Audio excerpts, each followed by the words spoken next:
Today, Tracy, I'm hoping that you're going to talk us through the ideal runner's diet from the moment we wake in the morning until we go to bed at night.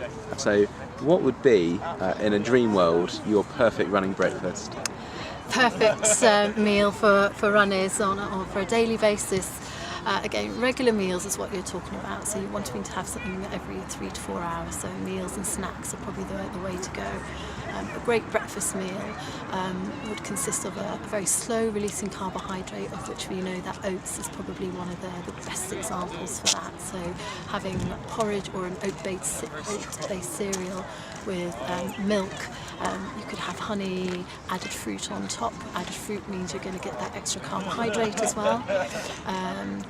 Fruit or a fruit juice, and a couple of slices of whole grain toast that's got some sort of protein topping on. Most people tend to be up and have their breakfast at 7, then maybe have their lunch between 12 and 1. So you can see there's quite a long time gap there. Yeah. And in order to make sure you're keeping your glycogen levels topped up the whole time, remember that every time we get up and move, your body is using up that precious glycogen. So regardless of whether you're going to do a run or not, so the aim is to try and keep those levels topped up to max. A snack sort of mid-morning at 10 o'clock, whether it could be something as simple as fruit, or it could be, if you're someone who's sort of a heavier weight, you might want something like crackers and hummus.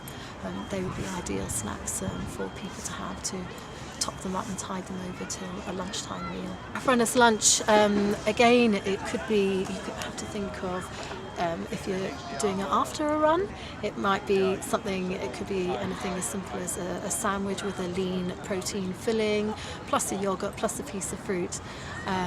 If you're lucky enough to be able to sit down and have a proper meal, that's got a pasta, rice, couscous, jack potato base.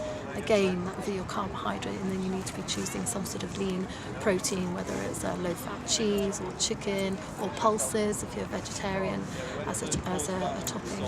And always include getting your fibre a day and some sort of salad, vegetables, or a piece of fruit.